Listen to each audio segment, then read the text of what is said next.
The Agenda with Steve Paikin is made possible through generous philanthropic contributions from viewers like you. Thank you for supporting TVO's journalism.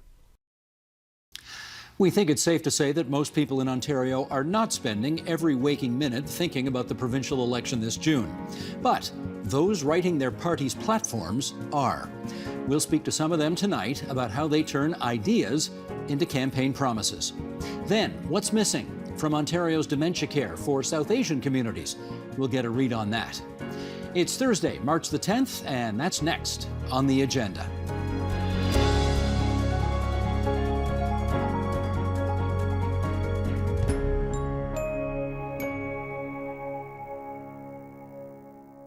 We are fewer than 100 days away from the next Ontario election, and that means the parties are all neck deep in creating the platforms they will take to the voters once the writs are drawn up and the campaign officially begins.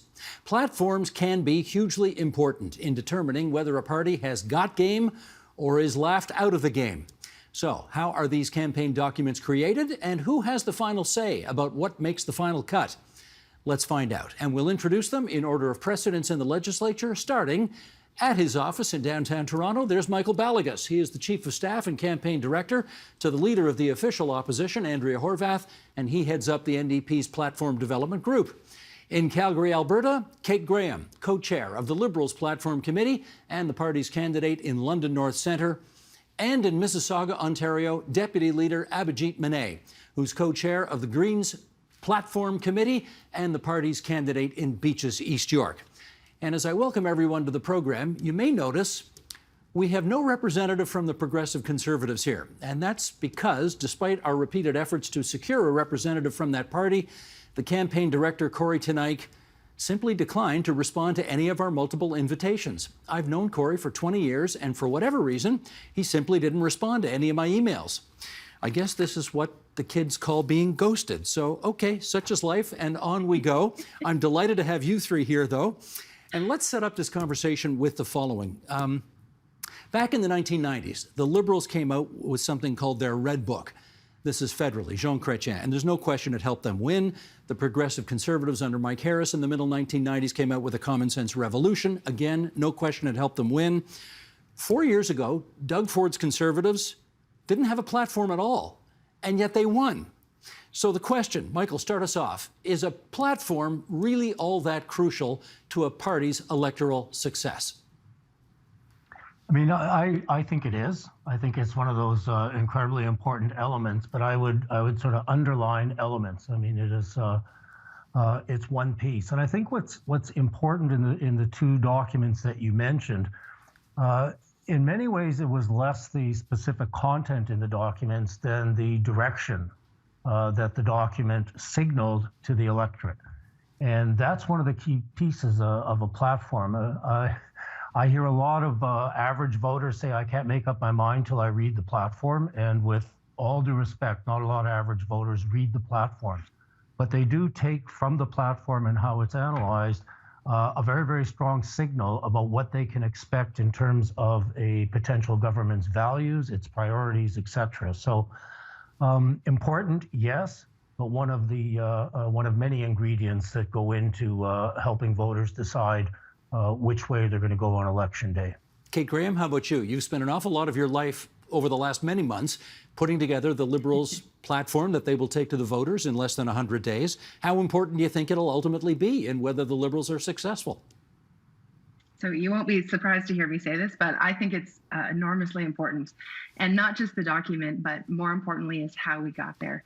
So Ontario Liberals, as you know, we got a very clear message from voters in 2018, and we have spent the better part of the last 4 years listening, reconnecting with people, and really trying to get a sense of what matters to people and appreciating the change realities that a lot of people are living through right now. So that has meant everything from surveys of thousands of people, not just Liberals, looking for good ideas. It's meant Zoom calls of 1,000 people where we stay on till the last person who wishes to speaks. It's meant a lot of quiet conversations with experts and stakeholders and particular communities. We are listening and building a platform that I believe will respond to what people are looking for right now.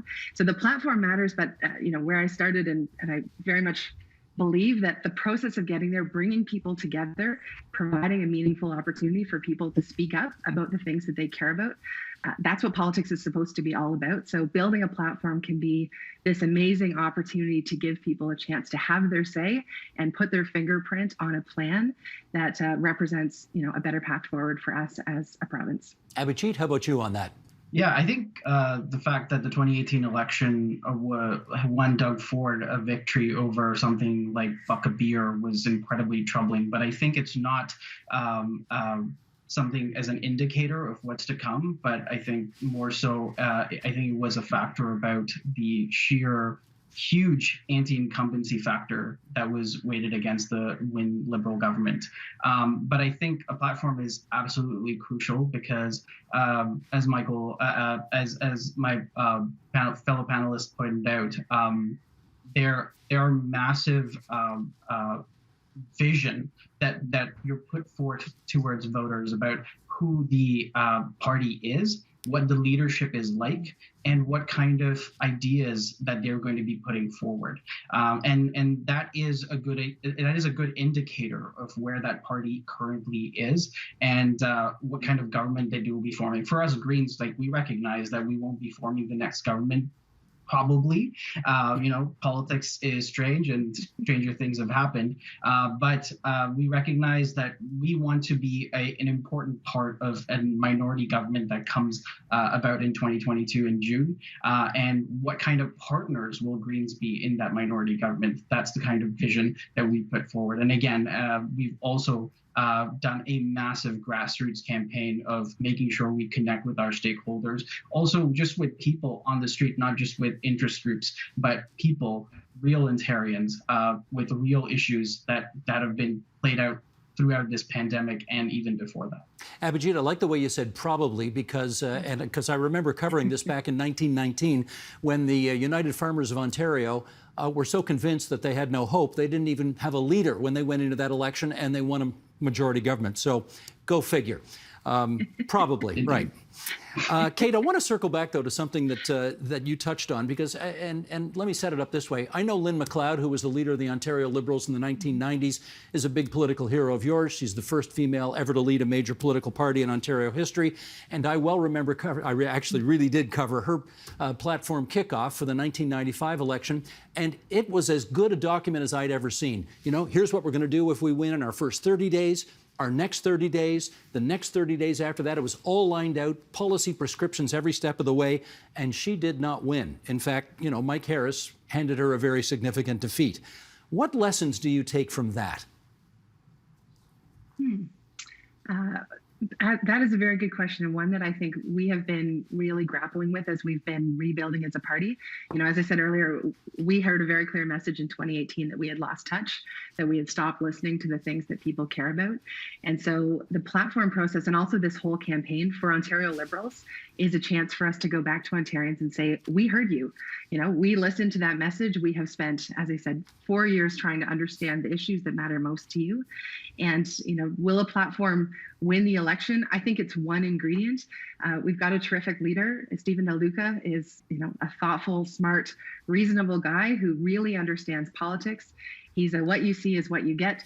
He's a family man who understands why politics matters in this province. And so a platform with a leader and then a terrific team of candidates, most of whom are people stepping up for the first time.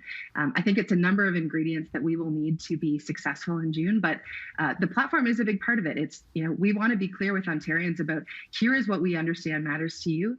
Should we be given the privilege of governing once again, here are the things that we would do in the province that would benefit you and your family and your community. So I think it's a really important ingredient for success. Okay, Michael, there may be an assumption that the NDP, when it writes its platform, doesn't bother consulting, let's say, the Ontario Medical Association, because the assumption is not very many doctors are going to vote for you, or they don't bother meeting with the Ontario Chamber of Commerce because they assume not too many business people are going to vote for you. I guess I want you to confirm or deny whether that's the case.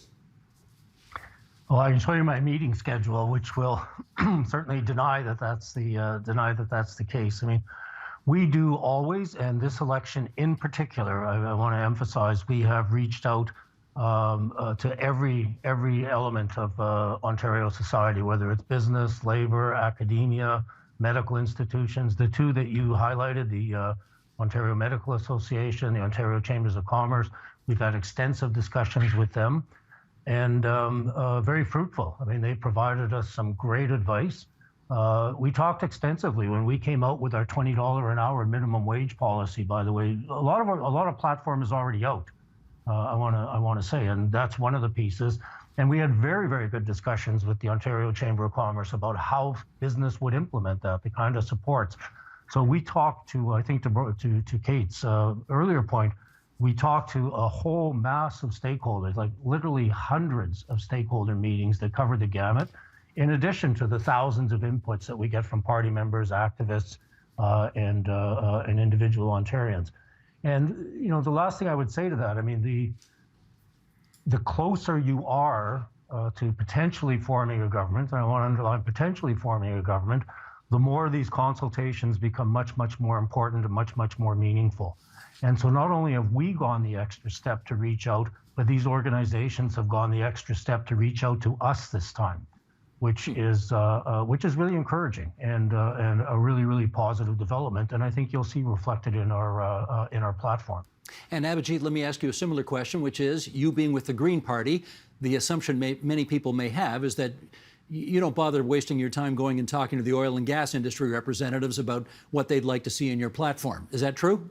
Yeah, that's definitely true. But at the same time, we do make sure that we are an all-encompassing platform. It's not going to be just focused on environmental priorities. Actually, the biggest focus that we have is actually on creating affordable and livable communities, essentially creating the world that we want, the world that our kids would want. And again, we have an amazing leader in Mike Schreiner, who's actually been, I think, the most effective opposition leader in this Queen's Park current session, and has been so pivotal in terms of, you know, making sure that he's working collaboratively with all different parts of government, but also all different stakeholders. When we released our affordable housing plan, even the Landowners Association said that they approved of it. So we are definitely making sure that we consult all stakeholders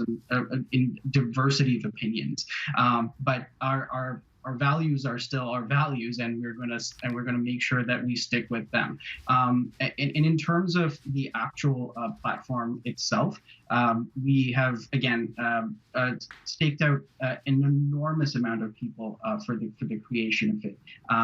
But again, oil and gas is something we just don't believe in, and we think that renewables are the future, and so that's what's going to be in the platform. Okay, Kate mentioned her leader, Stephen Del Duca. You just mentioned Mike Schreiner. I'm going to preempt Michael Balagas by saying Andrea Horwath is the leader of the official opposition. Now, all the leaders have been mentioned. Everybody's done their thing. But Michael, pick up the story here. Okay, you've been out in the field consulting, as you pointed out, with a vast array of groups. You get all the information you want. You've got all the feedback. You've done all that consultation. It all comes, I guess, back to you then to figure out, okay, now what? The information comes back to Queen's Park. How do you decide what goes in, what stays out, etc.? Well, again, that is a broader consultation in terms of pulling together initial documents, circling back with stakeholders, caucus members, and others, and then ultimately pulling together what you think is a platform that is really reflective of what you heard and reflective of what people of Ontario are both looking for and need at a particular time. And then it's handed off to, ultimately it's handed off to the leader. And I cannot resist but talk about the importance of that. And particularly when you hand it off to a leader who has the experience that someone like Andrea Horwath does, that has the passion, and that has spent a political career standing up for ordinary Ontarians and ordinary folks. And at the end of the day, that is the prism that the platform goes through, and then is announced. And the other piece of it that I think is important is it also, when folks look at it, they have to believe you can do it. They have to believe that you can do it, and they have to see themselves in it. So I think those are incredibly important elements that go into the final decision. and that the leader weighs, and they are reflective. I mean, with for example, like we have several pieces of platform out already, and I'll refer to our Green New Democratic Deal, which is our plan to fight climate. And we did spend an incredible amount of time talking to the industry because there are going to be a lot of jobs displaced in the future.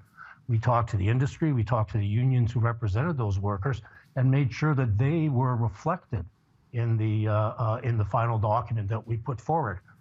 So yeah, you do have to go broad, and at the end of the day, you will have a platform that reflects the values of the party, and most importantly, at election time, when people are looking at leaders, and they are going to look at Andrea Horwath compared to Stephen Del Duca, compared to Mike Schreiner, they want to see that leader's values in the platform. Okay, Kate, tell us how it will work for the Liberals if, for example, during the course of your consultations, you have discovered among the grassroots of Liberal supporters, let's just say a real consensus for doing X, Y, and Z. And you then take it to the caucus and the leader and you discover, they're not so hot on X, Y, and Z. They'd frankly rather do A, B, and C. How do you resolve that? We have not encountered, I would say this whole process has been really rooted in listening and very carefully paying attention to what we hear over and over and over again as being the top priorities. And we've built a decision-making structure that's very responsive to that. Now, at the central level, there are a few things that we've introduced, including an equity lens. So we've recently we've been organizing our candidates into teams to manage particular parts of the platform and meeting with stakeholders and just making sure that we've heard them and we've got it right. But also making sure that, if there are competing ideas and one, provides a greater benefit to people who have, been particularly disadvantaged, for example, through the pandemic, making sure that we're prioritizing those ideas. So the process is rooted in listening. It's not a one person holds the final say. It's a really carefully paying attention to what we have heard online in these meetings through our candidates, and then also making sure that the things that we're putting forward address the big picture things we know matter to people in Ontario, things like equity, things like addressing climate change, and strengthening the systems that people rely on most, like education and healthcare. Okay, let me do a quick follow-up with you, because I'm guessing that if there is overwhelming support by the grassroots to do something, and for whatever reason, Stephen Del Duca, your leader, says, you know what, I don't believe in that and I can't campaign on that, he ultimately holds the pen on that, does he not? If he's not on side, I presume it doesn't go on the platform, even if 90% of Liberals want it. Is that right? I mean, I guess, but I'm not sure what a scenario would be like when you go out and listen to people. You don't have to listen for very long to hear these patterns, these repeated things. People want an education system that they can trust. People want to know that, if you've got a family member who's waiting on a surgery, that's going to happen very soon. People with kids in childcare want to know that agreement is going to get signed. So the things that you hear over and over and over again when you start, once you've talked to, in the tens of thousands of people, become things that, we as a party will champion. And I know other parties, care about those issues too. We need to find opportunities to work together on those things that matter most. So I honestly can't really imagine a scenario where there was such a groundswell for an idea and then at the end of the day we said no. The process has been built to be from the ground up, listening to people about the things that matter most to them. Understood. Abhijit, let me give you another for instance that may be completely fictitious, but I'm going to try it anyway. And that is, I bet after you consult with the Green Party members and all stakeholders and so on and so forth, if you put all of the ideas that you heard into your platform, that platform would be 5,000 pages long, and you can't have a platform that's 5,000 pages long. So how do you decide what goes in and what you just say to people, that was a great idea, but sorry, it's just not going to make the cut? Yeah, that's a great question. So what we've done is actually we're going to be dividing our platform into two parts. One is going to be a vision book that will have a more comprehensive list of ideas that were communicated to us or advocated for. And then one will be more of like the greatest hits, sort of, like the ones that are going to be front and center during the election. And what goes, and obviously even in the more comprehensive document, there will be some ideas that will be redacted. And I think what we do is we base it on two criteria. One is feasibility and in terms of how doable it is. And also in another one is a more directive idea or principle or something that's more aspirational. And so that's how we categorize those two things. In terms of our platform, it's going to be fully costed. So we also have to make sure that we set out a budget. So that's also a limiting factor in that deliberation. So all those three things, when we compile together, is what creates the final list.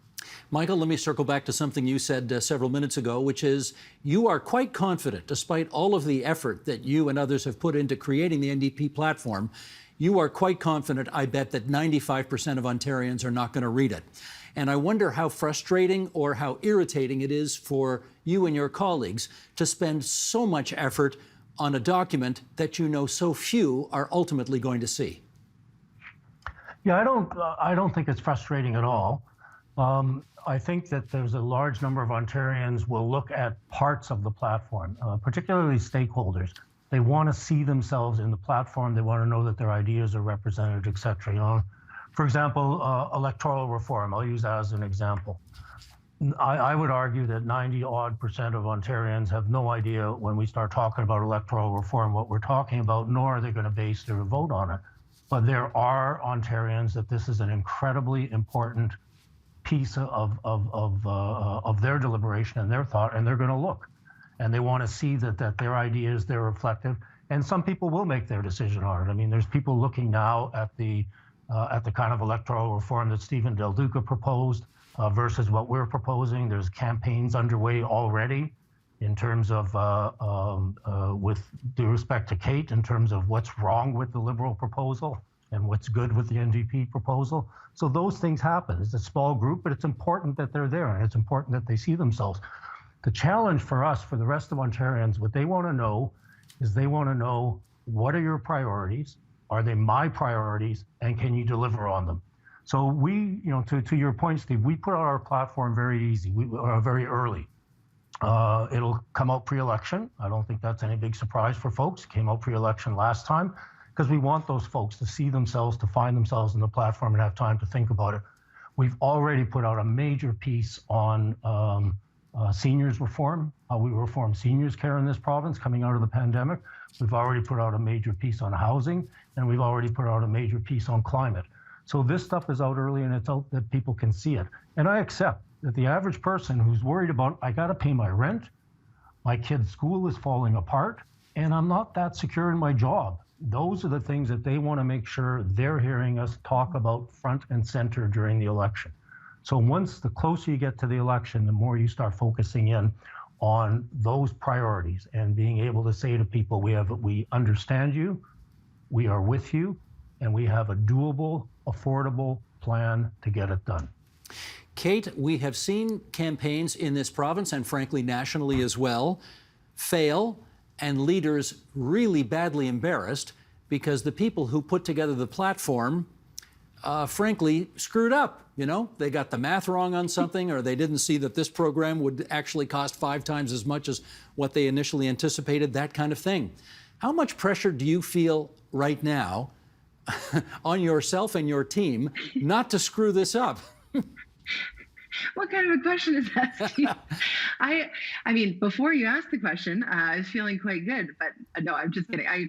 Honestly, it has been a great team effort, and you know, we are not in the position that we were in 2018. You know, being a party that has been in power for 15 years, it was a different kind of process. This has been very grassroots, very much a volunteer-run effort. We've got candidates all across the province actively working on this. I feel full confidence in our team. We have some incredibly talented people who've stepped up to help us build the platform. People who've been connected to the party for a long time and, you know, are really working very hard to put forward a platform that we can be proud of. So, yeah, I'm truthfully not feeling much pressure at all. I'm more just very excited. We've been making platform announcements just as the other parties have throughout over the last 2 years, I guess. Every 2 weeks or so, we've put something out, and the reaction has been very good. You know, our back to school plan was costed down to the school board level, and the reaction has been very good on these things. So I'm feeling a lot of confidence and frankly just excitement. I'm ready to see the finish line of this, and I think we've got a lot of ideas that have come from Ontarians that Ontarians can get really excited about as we head towards June the 2nd. Michael, I guess I should ask you that one too, because the NDP currently has the second highest number of seats they've ever had as a party. They are the official opposition. Traditionally, Ontarians, if they're looking for an alternative, look to the official opposition. But that puts a lot of pressure on you and your team not to make sure to make sure rather, that there's no screw-ups in the platform. How much pressure are you feeling? I wouldn't describe it as pressure, but I would describe it as an added layer of responsibility. I mean, when you are running for government and when people see you increasingly as a government, the level of scrutiny rightfully increases. And so, we want to be as transparent as we can. We'll obviously be as accurate as you can. And this will be a tough one. I'll put this marker out, and I think all of my colleagues will agree. Given the pandemic, given the where we are in a fiscal situation, things changing rapidly, trying to project where you're going to be in a fiscal sense 4 years from now. I mean, the Department of Finance and the government can't do it. I mean, I think they were $12 billion off on their last quarter or something, but it is going to be incredibly challenging. And I think people have to be honest with the voters when they talk about that. I think you have to give them some sense of what the things you're promising are going to cost, and you have to give them some sense of where that revenue is going to come from. But I think those are the kind of big questions. It's really difficult to drill down every nickel and dime with the kind of uncertainty that we're seeing. And that uncertainty is increasing with events in Europe, et cetera. I mean, it is an extremely volatile time, but the values are important. And for us to be able to say, here's how we're going to pay for this. We're not going to increase low middle income taxes, but the people who benefited and profited, the corporations who benefited and profited from the pandemic, yes, that is a source of revenue that we're going to take advantage of. So I think making those kind of very, very clear statements for people so they understand going into the campaign that is what they can expect. Okay, in our last minute here, Michael's already told us that the NDP will bring out its platform before the election campaign actually begins. Abhijit, how about to you? What are the discussions like right now in terms of when when the Greens would bring their platform out? Yeah, so we've already started putting out quite a few different papers. Last year, we put out our affordable housing paper, which almost all media outlets, including TVO, called a masterclass. We also put out our climate action plan as well. And soon we'll be releasing our mental health care plan as well. So putting those massive documents out in small pieces, and we absolutely will have the platform ready before the election. But again, the underscoring points of that platform will be making affordable and livable communities and creating the world we want with the leadership that we need, which we already have. That is Mike Schreiner. Okay, Kate, I well remember it was in 1994. A year before the next election, that Mike Harris brought out the Common Sense Revolution. On the other hand, Aaron O'Toole in the last federal election brought out the platform for the Conservative Party on day 2 of the campaign. Sometimes you win, sometimes you lose. When are the Liberals going to bring out theirs? Sure. Well, similar to what you've heard from the others, we have been releasing platform pieces steadily every couple of weeks over more than a year. But, for the election, people will be able to see it all put together, and we're really excited to release the platform as a whole. I do not want to make it sound done quite yet, though. As we are sitting here, there is still time. So if you are listening to this and you've got a big idea or something that you want to see be a part of our platform, be a part of this election ahead, this is your chance. This is one of the ways that we as citizens get to shape the province that we live in. So, we've made a lot of progress and we are getting very close. But if you're hearing this and you are interested in sharing your big idea with us, the door remains open until we get to the election campaign. So we're getting very close, but there's still space for people to contribute and have their say if that's something of interest. Okay. Sheldon, can I have a 3-shot? Perfect. That's exactly right. Here's the last question. Anybody want to share the catchy name they're using for their platform with us right now? I'm seeing a lot of smiles, but no takers. Okay, that's what I kind of figured. From left to right on your screen, Kate Graham, Abhijit Manet, Michael Balagas. Really good of all three of you to join us here on TVO tonight. Many thanks. Thank you, Steve.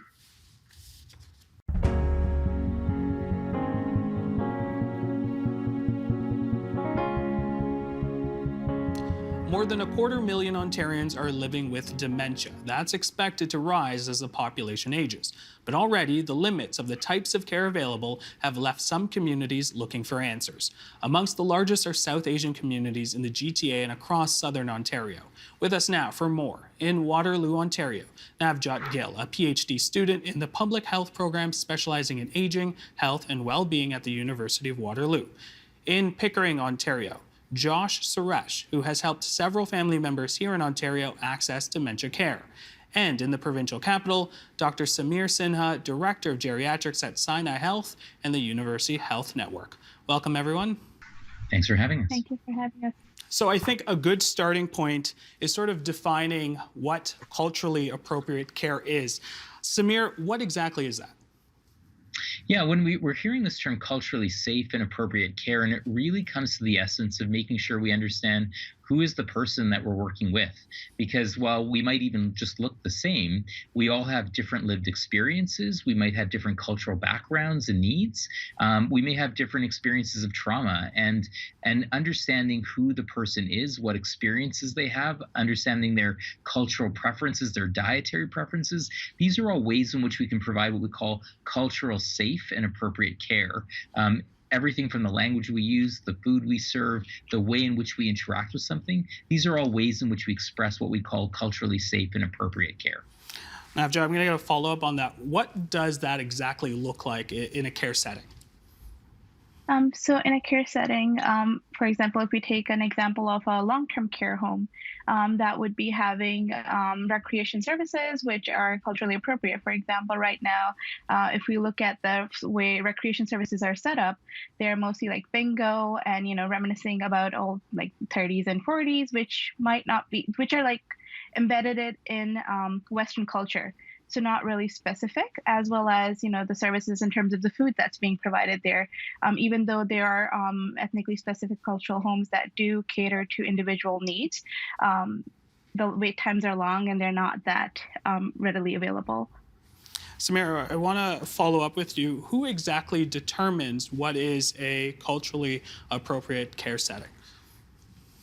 Well, right now, it really depends on the organizations that may be funded or organize themselves to provide that. So the government of Ontario, for example, or in other jurisdictions don't necessarily determine who can provide this type of care or how they can provide it, but they can certainly enable it. Because, for example, if you're an ethnocultural community and you say, we would like to build a home that's providing care for Italian Canadians or South Asian Canadians, for example, you can provide that privately. You can organize it yourself through donations, or you might be able to receive government funding that helps you to provide services like long-term care services, adult day programs, other things. So it really is kind of a partnership in some ways between members of a community determining what type of care they want to provide, and sometimes the government that will enable the provision of that care.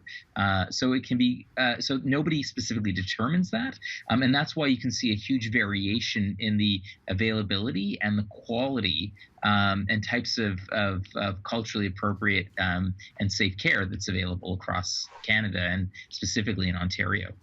Josh, you went through the experience of moving your mother into a long-term care home that wasn't culturally appropriate for her. Can you tell us a little bit more of your experience with that? Well, in her case, she didn't really have a choice because her condition got worse fairly quickly. So it's more or less like a crisis situation. So from the hospital, they had to find a place because the way they explained to me was a flight risk, meaning she needed to be in an environment where there is access controls, limits the ability to leave. So she ended up being in an Alzheimer's ward. So there's a lot of restrictions, and basically in that situation, she was literally in jail because there was nothing in her background that sort of associated with it. So it was very difficult, particularly in my mom's case or my aunt's case.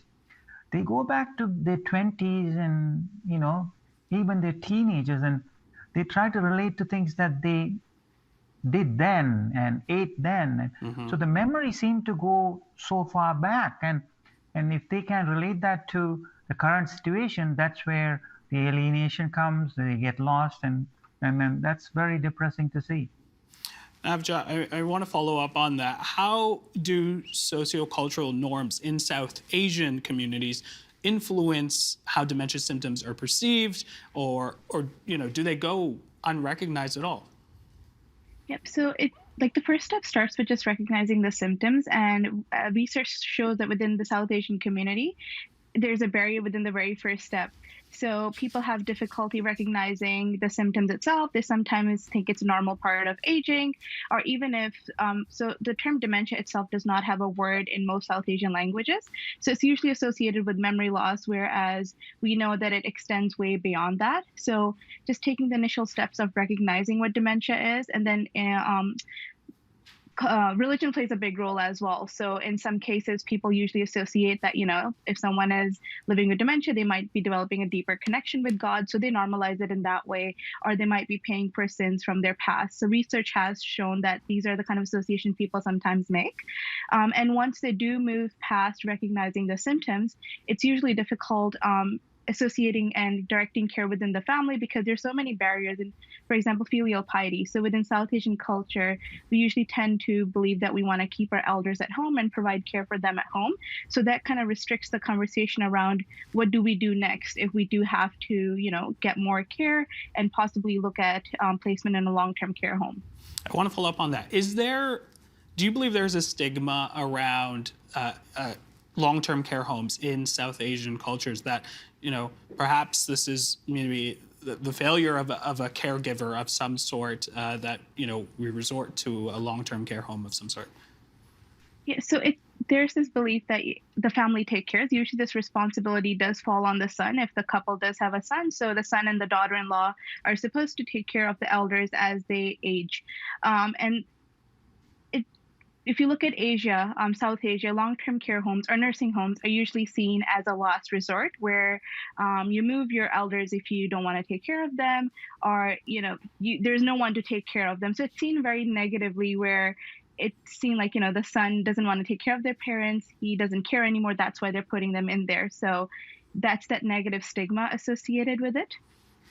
All right, I want to pull up some data, and read you some data. There's a lack of recent data on this subject, of course, but Wellesley Institute report published in September 2020 found that among the 20 long-term care homes in the GTA with the longest median wait times, 12 were ethno-specific or religious homes. If we go back a few more years, in 2017 to 2018, the median wait time in religious, ethnic, or cultural homes was 246 days longer than a mainstream home. And then as of February 2018, there were 627 long-term care homes in Ontario. And we go back 2 years, in 2016, just 56 had ethno-specific designation. Josh, I'm reading out these numbers to you. Does this data reflect your experience? I know that your mother, it was sort of an emergency situation, but even sort of the idea of looking for something that would be specific, culturally appropriate for her, seems like it would have been nearly impossible to find. Exactly, because they give you choices. Your top choices will have the longest wait time. So, for example, the one we wanted had a 3-year wait time. And so we were hoping to get that. And then the other issue is, if you don't get your top choice, and they more or less tell you to take second or third, if you don't take those, you go back to the queue. That's how it was explained. So it's pretty stressful. So, and in a situation like this, you tend to look for private homes where you have more flexibility. You're able to cater the care in accordance to the patient or the settings. Like, for example, I'm Tamil, my mother is Tamil, so we had a lady who runs a small nursing home, and she was able to, it's like, even when you say generalizing South Asian, but even within South Asian, there's so many different cultural, like food items and things like that. So it was more important for her to identify what she ate for breakfast or lunch, so she could relate to those things and she could look forward to eating those things. But when you, like, someone from Kerala, for example, may not like food from Tamil Nadu, and same thing. So that kind of stuff is also important. So it's for seniors, it little things matter because they already losing their memories and they're not really interacting with the family as much. So what they identify really makes a difference. The reason I'm saying it's not just a wait time, it's even the larger organizations with cultural focus, they also don't necessarily address the underlying issues of patients connecting with things. So we could say I have a South Asian focus, but South Asians, there are millions of South Asians out there. Mm-hmm. So how do you, so I think this niche approach where we are a multicultural society, we have lots of qualified professionals from different communities. We need to figure out a way to connect these guys and figure out a system that works for as much as possible, various communities. Like you can't, like you mentioned, Italian community, for example, even with Italian community, so many differences. So that's why the caregivers from various cultures, if they come forward and provide a setting that's more customized, if that's possible, I think makes a difference for them. And it's not just a wait time issue. Samir, I want to come to you in regards to access. Do families and seniors living outside of the GTHA or other major cities have a more difficult time accessing culturally appropriate care, or those who live in major cities? It seems, Josh had mentioned 3 years potentially to get for a care home for his mom. What do you say? What do you see there? Yeah, no, I mean, generally our more diverse communities tend to live in more urban areas. For example, you have some exceptions. For example, one of the best Finnish-focused nursing homes in Ontario is actually in Sudbury, called Finlandia Village, for example. So, so it really it's really kind of hit or miss around all of Ontario. But access is an issue. But even in urban areas like Toronto, for example, we have some great homes for certain communities, but we have other communities that have no specific homes focused on them, such as our growing Somali community or our Afghani community, for example. And I think one thing that, Josh said that was really important was that, you could try and say, okay, let's build a home for every community, but not everybody not all of my patients necessarily want to go and hang out just with other South Asians or other Italians. They actually, one of the things they like about Canada is that we're a diverse, community. And I think really the essence here is we can't solve this by building specific homes for specific communities. I think we need to have a variety, but at the fundamental essence of this, we need to ask who this person is. And if we understand that this person, for example, is from, this part of South Asian society, and this is the type of food they like, and these are the experiences they grew up with, this is the music they like, how do we actually make sure that we have an individualized care plan? And as I'm working on developing the new national long-term care standards for Canada, we're really focused on this. It's not about thinking about a home or a community, it's actually focusing on that resident and their family and their needs, for example, and then understanding how do we actually create an individualized plan that sees them, that recognizes their needs, and really caters to their preferences, their needs, and values. And that ultimately is what high quality long-term care looks like, and what we really should be focused on providing. Now, Joe, I want to come to you in terms of navigating the healthcare system. That you had mentioned, there are challenges there. What barriers do South Asian people face when they navigate the healthcare system in order to receive a diagnosis? The first initial barrier is definitely the language. So from my own personal experiences, my grandmother is living with dementia. So even though her family physician does speak Punjabi, it is very easy to go and, we sometimes don't have to worry about coming along with her initially. Now that her dementia has progressed, somebody needs to be present with her during appointments. As per specialists, the wait time is already long, and adding a request for translator on top of that sometimes does create a longer wait time. And aside from this, just coordinating the care amongst the family, especially as when the family members act as translators. I might not be available every time to go with her, or my mom might not be available every time. And then when we're triangulating this care, a lot of it gets lost in the communication. So I guess language barrier is one of the biggest issues that we have while navigating the systems, even though, yes, there are a lot of doctors who are more than accommodating and translators are available. But in the long run, just trying to communicate and coordinate it is a big issue. Samir, I'm hoping you can give us a snapshot of sort of the service gaps that exist today. In specific, I want to talk about programming, social and sort of recreational programming, which some of the panelists have mentioned already. But what service gaps exist today? There are a ton of service gaps that unfortunately exist. So I helped to develop the previous government's dementia strategy that really tried to comprehensively address these issues. Unfortunately, our current government did not continue implementing that plan or the investments we had that really recognized that the first part is that there is a lack of public awareness, not just in South Asian cultures, but across most of Ontarians understanding what dementia is, how to recognize it, because that's really where we start that important idea of understanding that, and getting towards a diagnosis. Because when we get with and then part of the challenge is that we don't require any medical trainee in Ontario. None of the medical schools in Ontario, unfortunately, make geriatrics a mandatory part of the training, and that's an important way in which we can make sure that future doctors and current doctors understand how to diagnose and manage dementia. So access to even just a diagnosis is quite limited.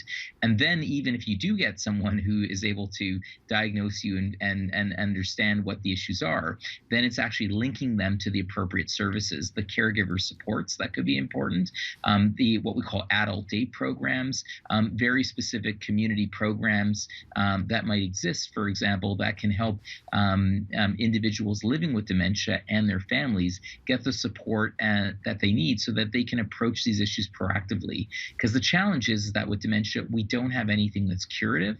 We don't have any treatments that are disease modifying. So the best thing we can do to help people with dementia stay active and engaged members of their community is by supporting them with education, with the resources, and making sure that they understand what they might be able to access.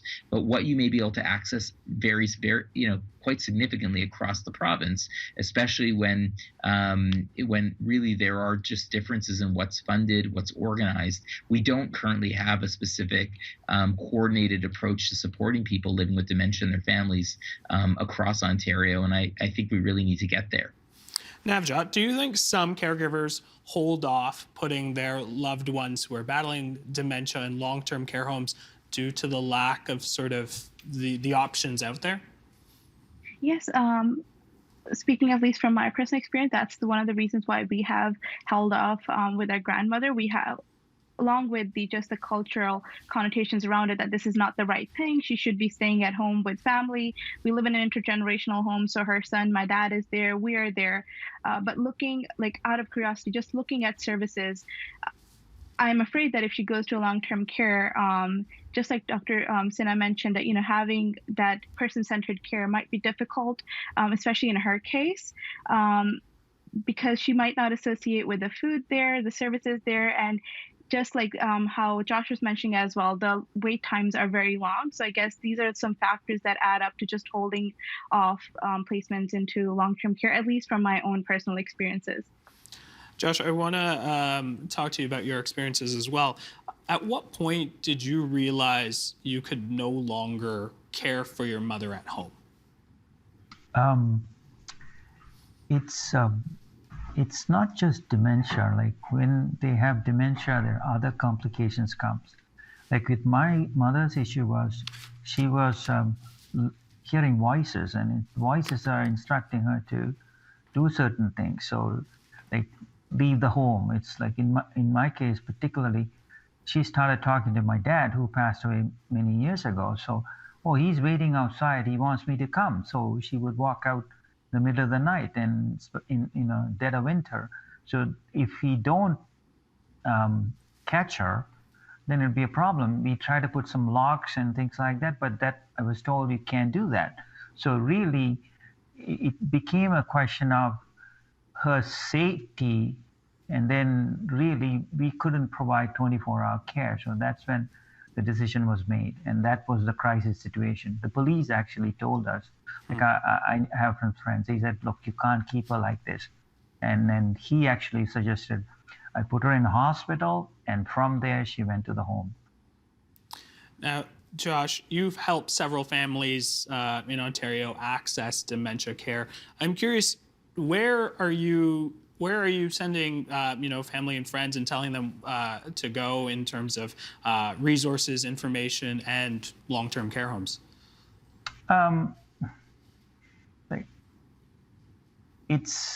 It's really research. Like I have a sister, she's a nurse, and my spouse, she's also a nurse. So we find things, and you also research within the communities.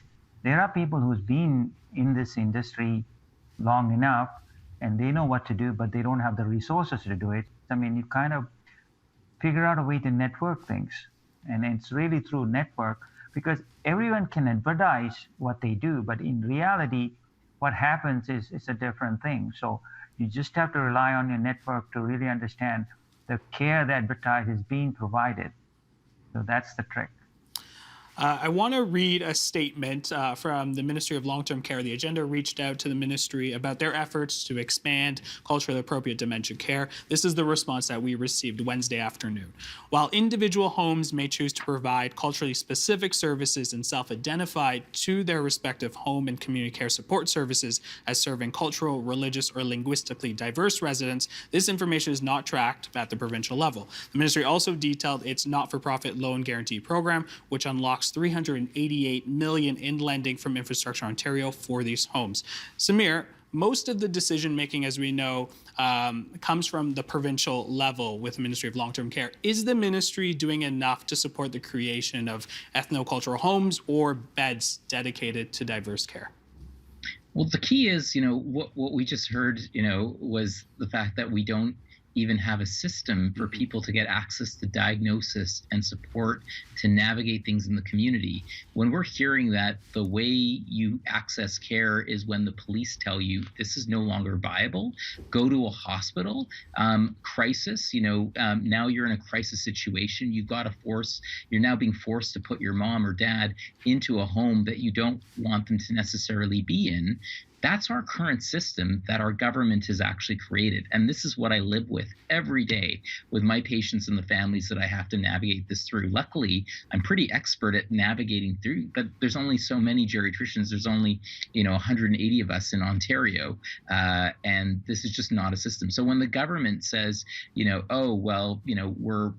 helping to provide more beds and this is what we're doing, the key is we need to actually have a community-based system, because we know that 1 in 3 people living currently in our long-term care beds doesn't necessarily need to be there. They could actually be supported with better existing community supports if we would actually provide them. But right now, our government is hell-bent on spending $4 to $6 billion on building 30,000 new beds, when you could spend far less to actually provide better supports to people, keep people in their own homes. So, is the government doing enough? Well, they're doing a lot to build beds, but as you heard, they're not tracking what's ethnocultural. They're not necessarily supporting the provision of more adequately funded care to actually make sure that we can get resident-centered care in every single home. And so really, it breaks my heart when I hear the stories that we've just been hearing about how people are using their own networks to try and navigate things because they can't rely on a government and a current system that actually functions well for them to get the diagnosis, the supports they need.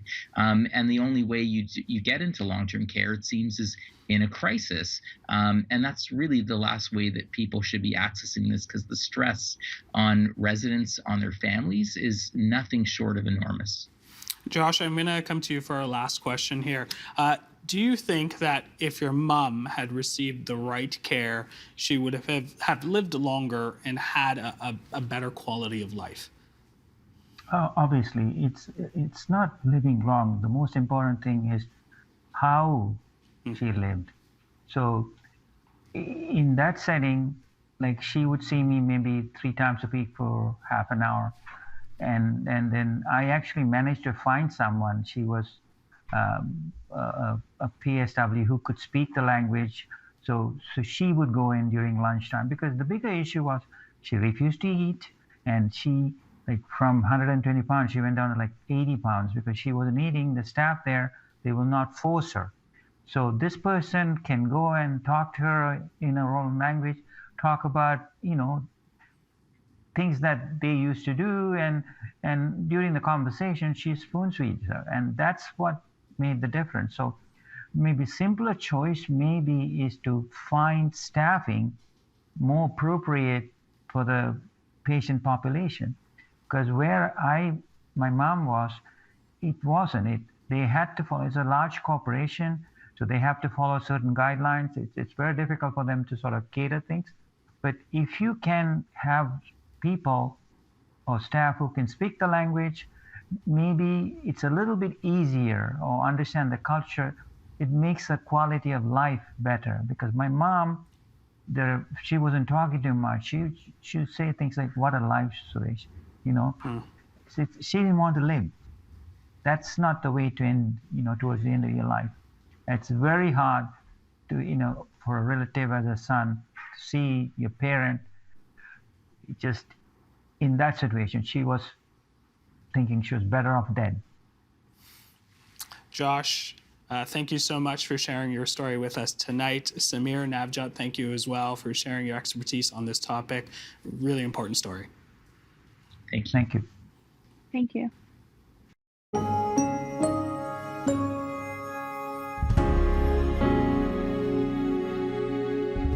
That is the agenda for Thursday, March 10th, 2022. Tomorrow, Nam Kiwanuka looks at how the exodus of Western corporate interests from Russia could have lasting effects on the global economy.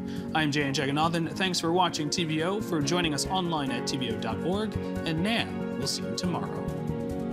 The Agenda with Steve Paikin is made possible through generous philanthropic contributions from viewers like you. Thank you for supporting TVO's journalism. The Agenda is always on. To catch up on conversations from this week or any week, visit our website, tvo.org/theagenda, or our YouTube page at youtube.com/theagenda. It's all there for whenever you want to watch.